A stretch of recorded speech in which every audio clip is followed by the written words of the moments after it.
Hey everyone, we're back working on the XH, and well, things may have gotten a little bit out of hand, which you're about to see. Fuel pump never arrived, but thankfully there are other options. So soon we'll get this thing running, driving, and looking a lot nicer too.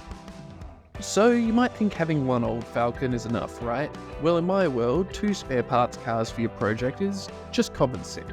It's like having extra socks, but for cars. And first up, it's a sedan, and this is a treasure trove of swappable bits. In particular, the interior is great, so I can steal all of the plastics I might be missing. Sadly, its motor is as good as a chocolate teapot. And then there's the second hero car of the day, another sedan. This one's motor is also broken. It's lending some crucial bits though, like door latches. Trust me, in a few minutes you'll see why that's going to be a game changer. And before you say anything, I do not have a problem.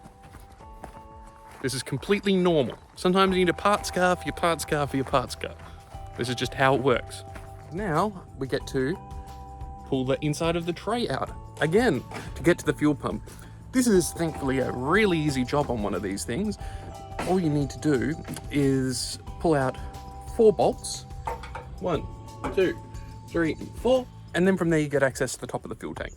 Straightforward, pretty easy. Let's get it done.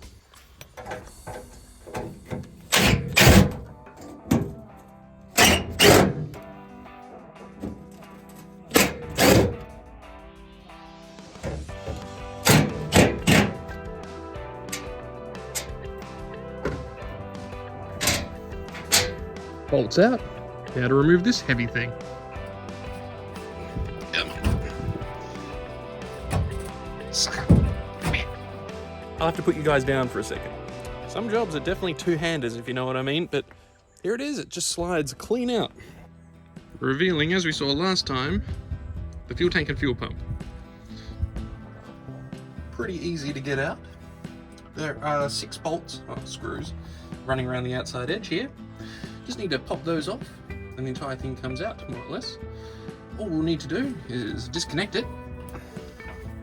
Which can be a little bit tricky depending on how tight the fuel fittings are, but they're just push in. So you just push on the clip, give them a bit of a wiggle. If everything's going well, they just come clean off. Like so. Well, there's definitely fuel in the lines. That's a good sign. So because I just pulled those lines off and there's fuel in them, I'm inclined to believe that it's not the fuel pump that's the problem, but it's the fuel filter. We'll pull it out anyway, take a look. Maybe it is the fuel pump. Let's find out together. And of course, the fuel pump is bolted in by Torx bits. For anyone playing along at home, these are a T20H Torx bit, or security bolt. They're not torqued particularly tight, and in fact they shouldn't be.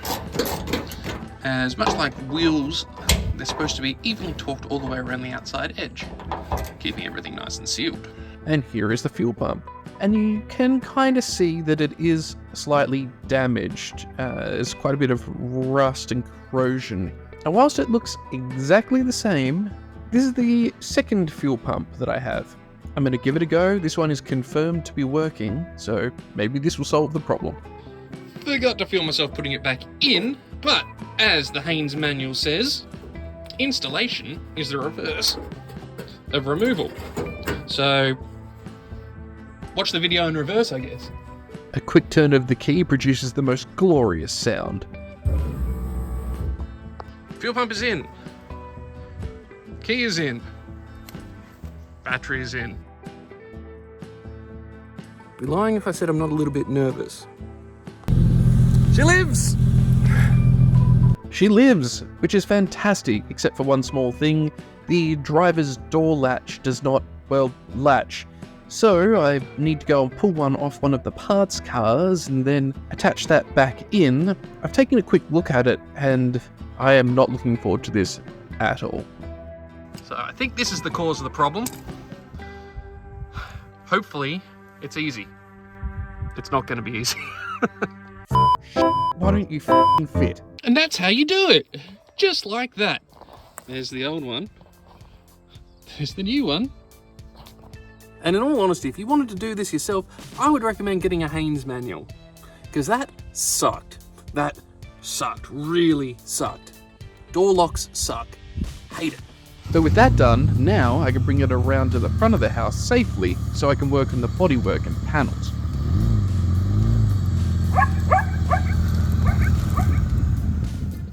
Next, huge dent in the butt. And as much as I like a nice crack, I feel like we should probably fix this one. Thankfully, the spare ute has a relatively okay tailgate. It's got a few little marks and things, but it's nothing a bit of panel beating can't fix.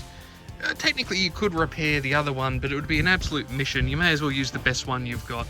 Not a hard job to attach either, just 6 bolts and away you go. Looks much nicer.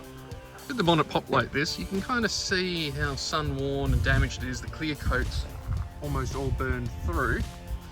And that's partly why there is the other donor ute. So if we look around here, oh, shiny.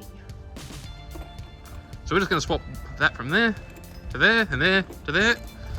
Everything will be great. Wow, magic. And compared to the old one, it looks fantastic.